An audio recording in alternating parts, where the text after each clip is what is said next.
Raj Garu, I think most of us are concerned about conversion in Andhra Pradesh. So if you can address all the issues related to conversions, I know you have probably addressed more issues than anybody that I can think of. But today, if we can concentrate on conversion, we would be very, very appreciative of all the temples and attacks, whatever you want to talk about, Hindu temples and conversion. So now we will welcome Raj Garu to speak on this topic. So we have about 100 participants as of now. I'm hoping we will have some more. Thank you so much, Raj Garu, for coming, and it's a pleasure seeing you. Namaskaram, Prakash Rao. At the outset, I must really appreciate Prakash Rao for his determination, and at that age, of course, he has rightly proven that when you have the right determination, age doesn't matter. And in fact, first, when I got this introduction through some of our friends, whom that Legal Rights Protection Forum and Shiva Shakti group, where he has been supporting them a lot. And in fact, the real motivation for them to pursue so many good things they were doing to protect the Hindu religion and to fight against the, in fact, those forces have become like evil forces with various attacks and all. And really, the moral support and the financial support, everything has come from Prakash Rao. And through them, I got this great man's introduction. And really, indeed, it's a pleasure. And I really get motivated, whatever odds my government people were creating. Definitely, I get, honestly, I get motivation from looking at people like Prakash Rao. And really, I must say that, in fact, his indirect impression and the motivation I got is definitely, I had to give the lion's share to Prakash Rao. And really, I'm thankful to you, Prakash Rao, for your determination and the service what you have been rendering. And in fact, I'll just give a small background of how this, of course, this Christianization is happening. And so everybody knows what is happening, how it's happening and all. But my discussion into this, I've been studying all these things and I'm in touch with Legal Rights Protection Forum little early, but really I did not get into the crux of the issue till my government has come up with a GO to sell the properties of the Tirumala Tirupati Balaji temple, Mana Tirupati Devasthanam properties outside the Andhra Pradesh. They wanted to sell at some, and initially I thought I'll meet the Chief Minister and brief him, but he was so adamant that he doesn't want to, perhaps whatever may be the reason, he was reluctant to meet me. So I had organized a press meet and I had condemned this particular action. And then, within 48 hours, he has issued a GO.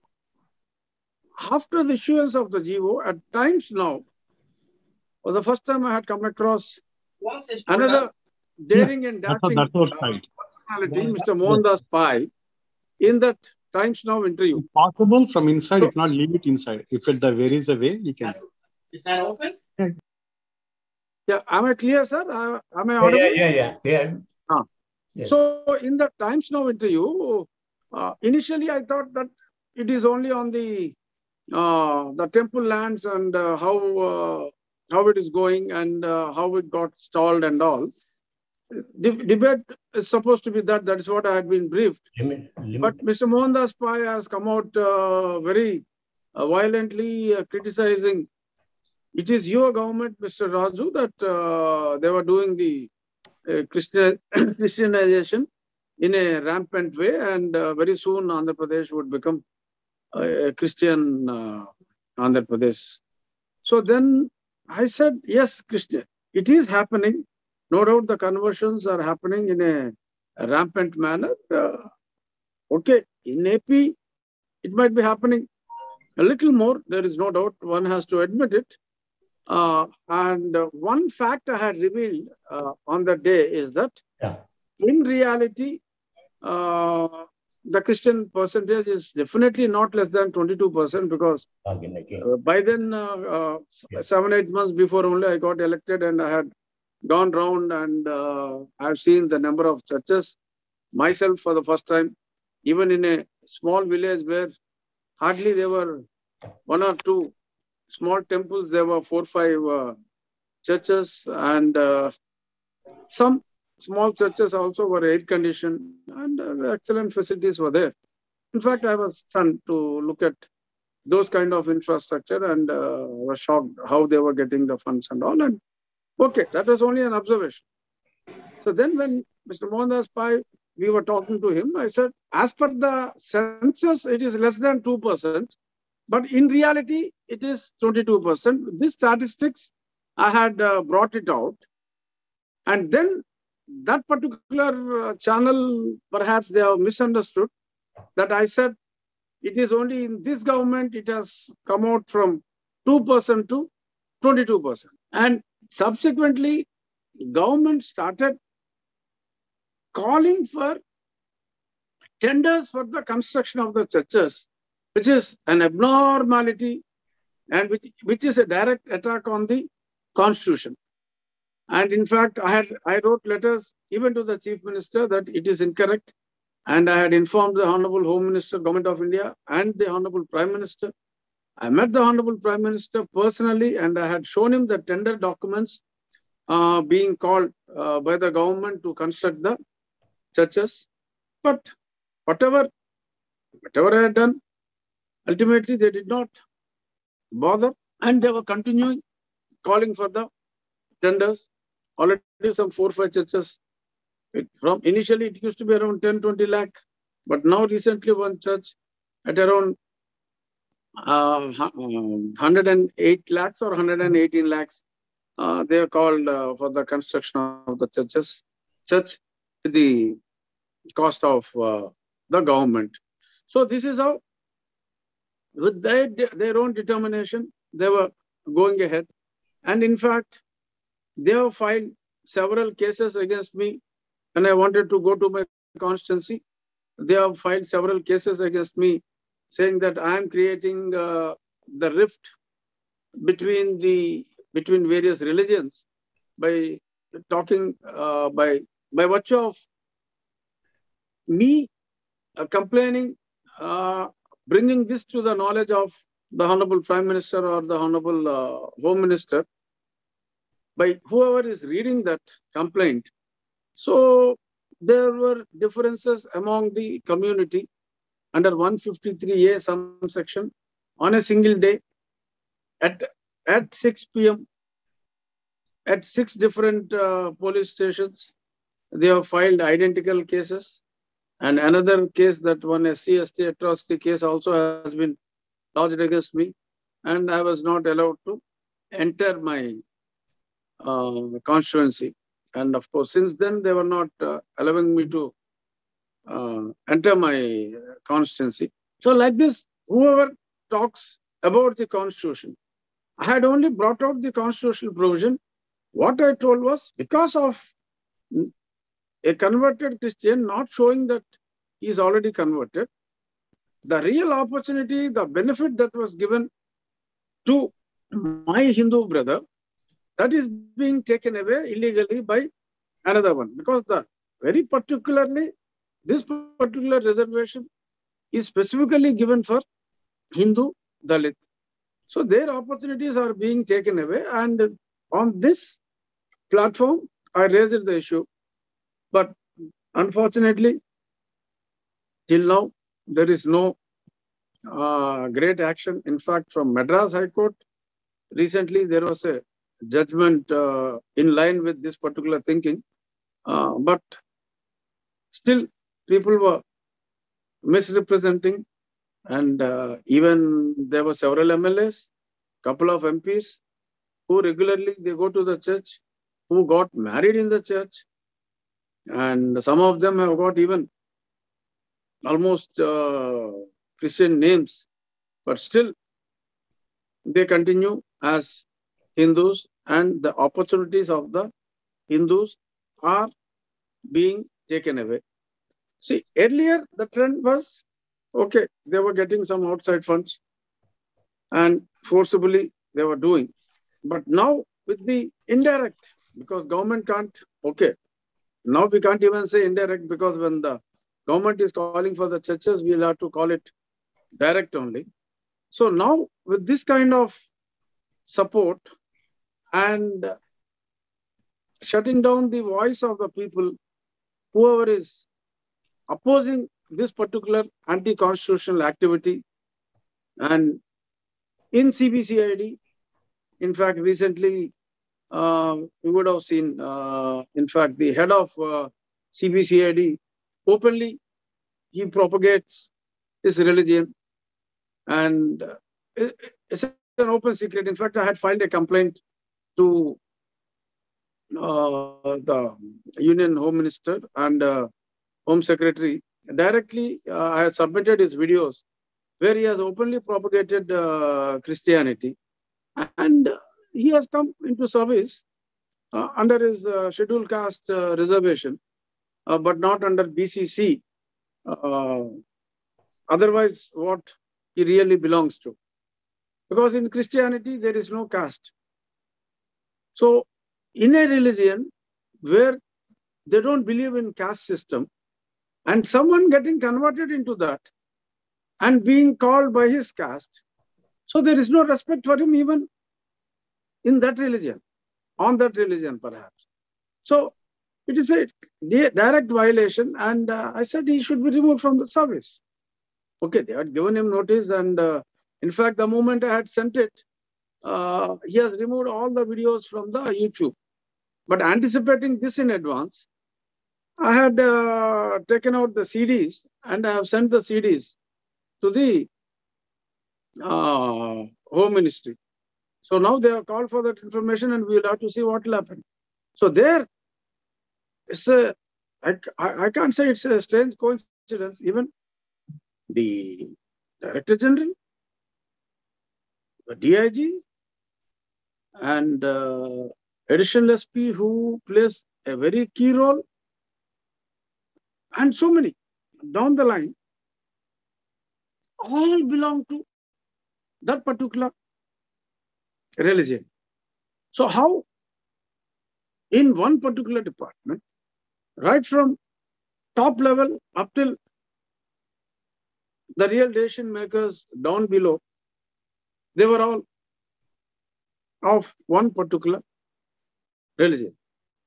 Okay, anybody can choose their own religion, but how come in one particular department from top to bottom in a line, how those people were there? And anyone who talks about the religion other than their religion, they will be punished. And the people who adopt their religion, I think they were getting rewarded.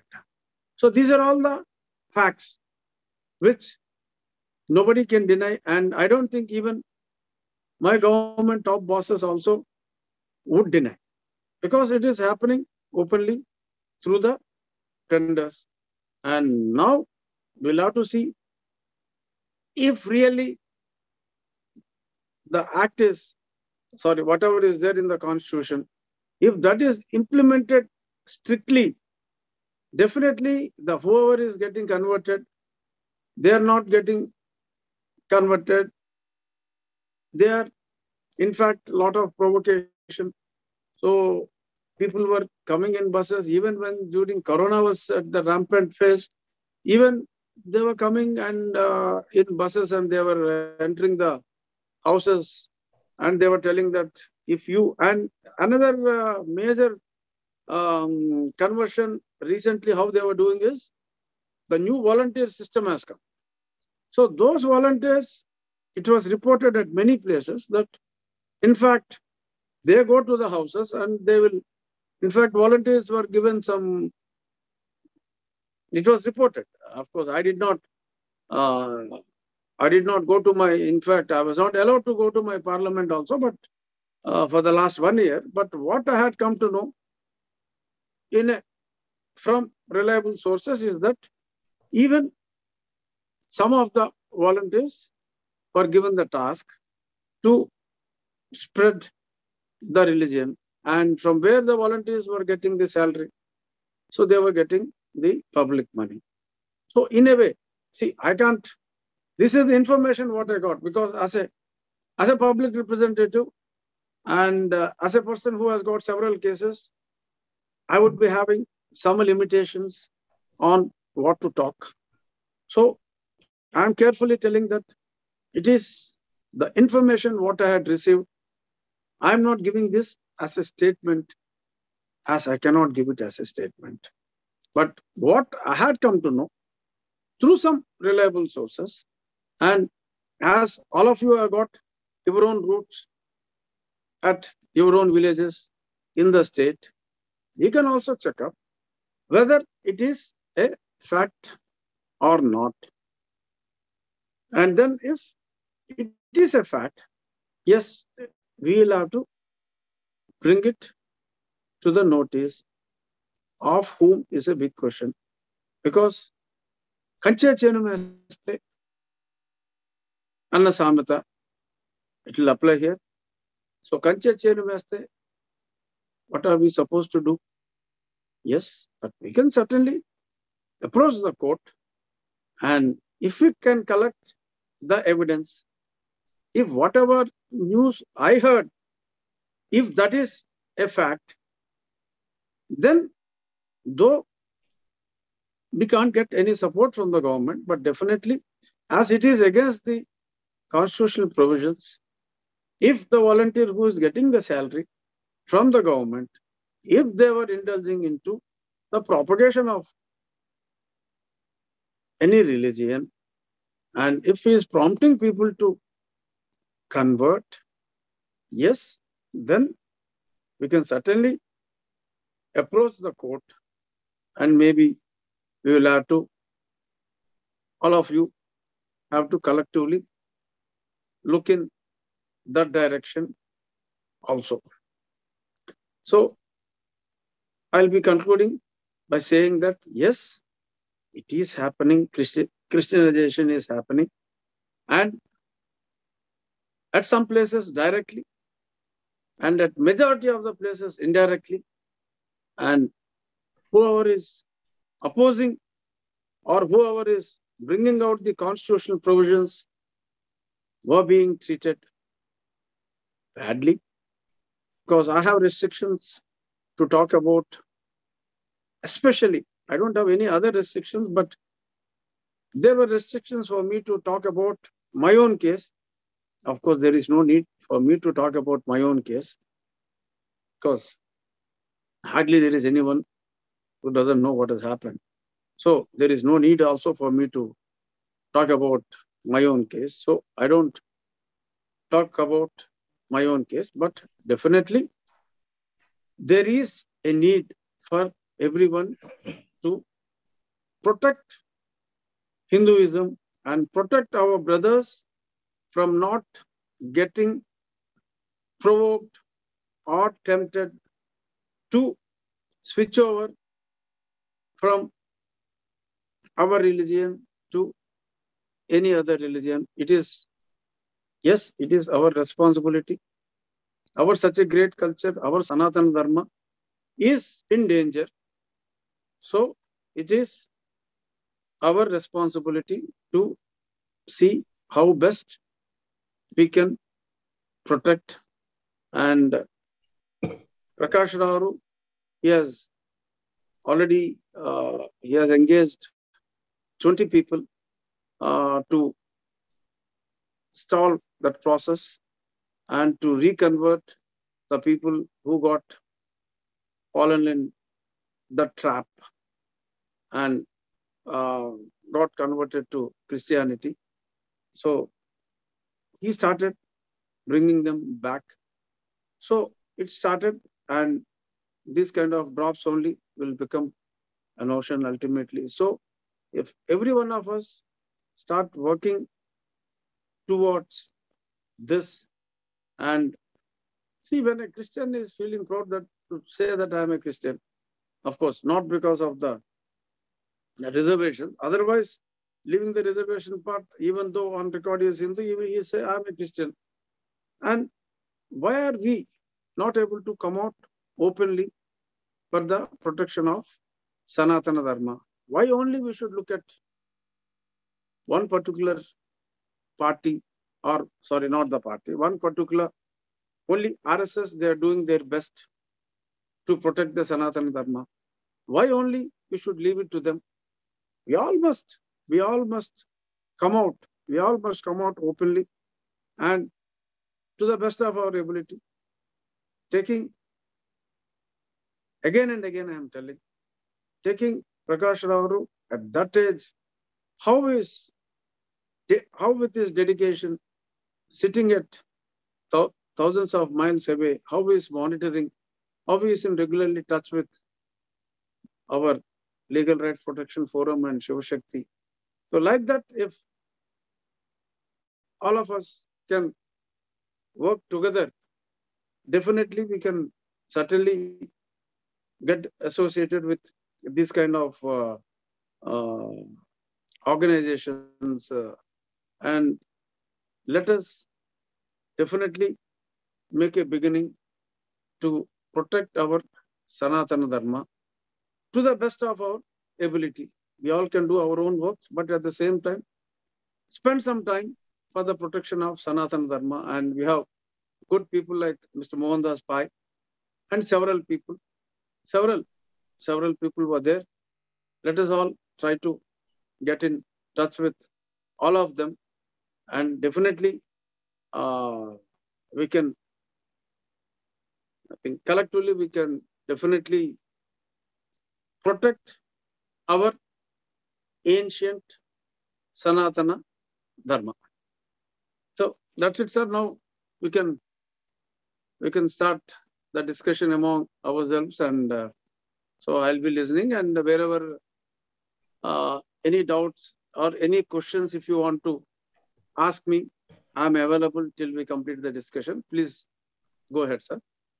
I want to let us give him a round of applause for all the efforts that he is taking.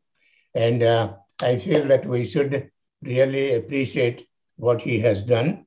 And I'm sure some of you will ask some questions and we will unmute. And also, I may request Rajgaru, whenever he gets a chance in answering the questions about what is happening in TTD and temple lands and temple attacks. Just, you don't have to speak right now. Yes, the temple attacks is, yes, that is the main thing. I think I'll just give a 2-minute brief on the temple attacks. Please, yeah. So there were almost 60 to 70 incidents that have happened. And of course, the most violent thing is the chariot burning at Antarvedi Lakshmi Narasimha Swami and beheading the ancient temple in Vijayanagaram. Near Vijayanagaram. Yeah. So these were, and like that there were several instances. See, all these things have happened in a short span of 6 to 7 months. Correct. Started at Pittapuram, and everywhere, surprisingly, they were telling, this is all the acts of the mad people.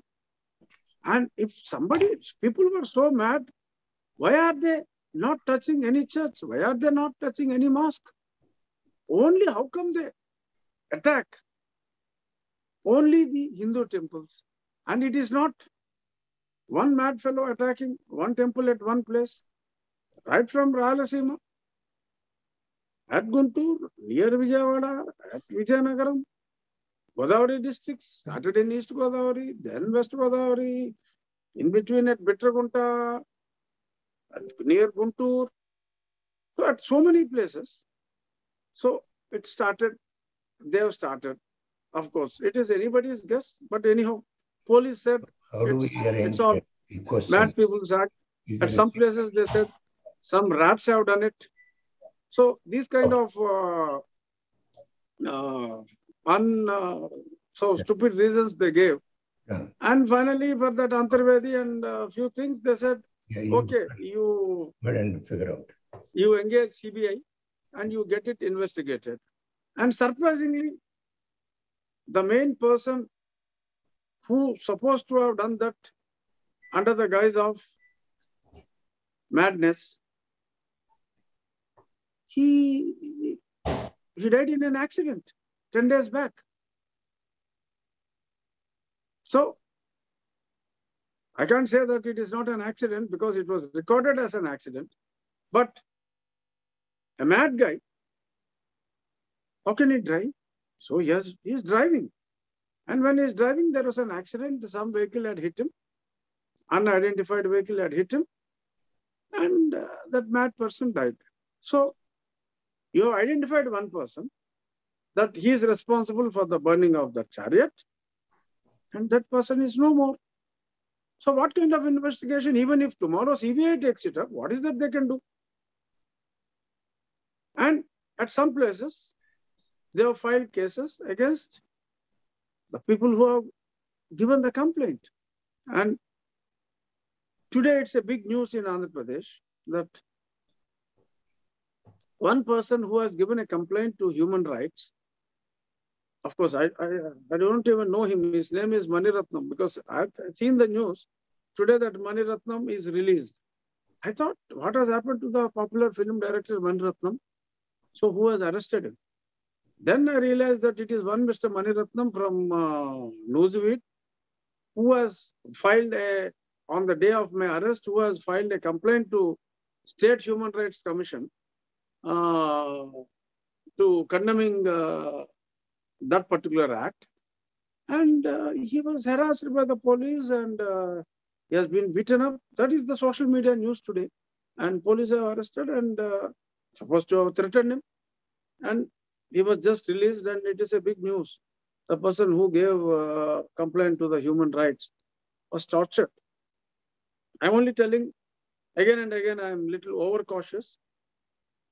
So I'm telling that this is reported very widely and wildly in the social media today. So after that, suddenly the madness has come to an end. I also raised this issue in the parliament. I did some Diksha with Ramchandra Bharati is representing Puri Shankaracharya Peeth at Rishikesh. So he's part of my Sanatana Swadeshi Sena. So the thing is, suddenly the attack on temples stopped. So if it is not intentional, if it is not provoked by someone, we do not know, we can't say who is that someone, but definitely there is someone behind the attack on temples.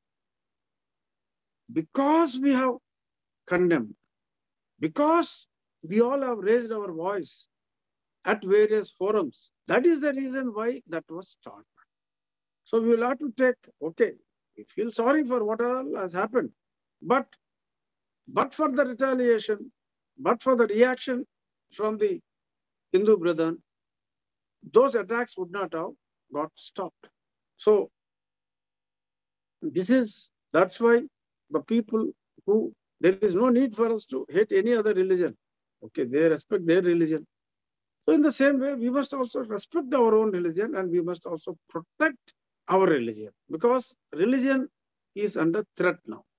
So there is every reason for us to protect our religion, protect our temples and protect our tradition. So with this, okay, anyone can ask doubts on the temples or whatever you feel like. Yeah, I think we have three of them raised some question, raised their hand. So we will go ahead and ask one by one whatever questions they have. And again, Rajgaru, we really appreciate your time, your depth of knowledge, your concern, your passion. We all share, except we are far away. We cannot be as involved as you are. maybe 1% we are doing. You are doing the rest 99%. So, but we really appreciate your presence and your presentation.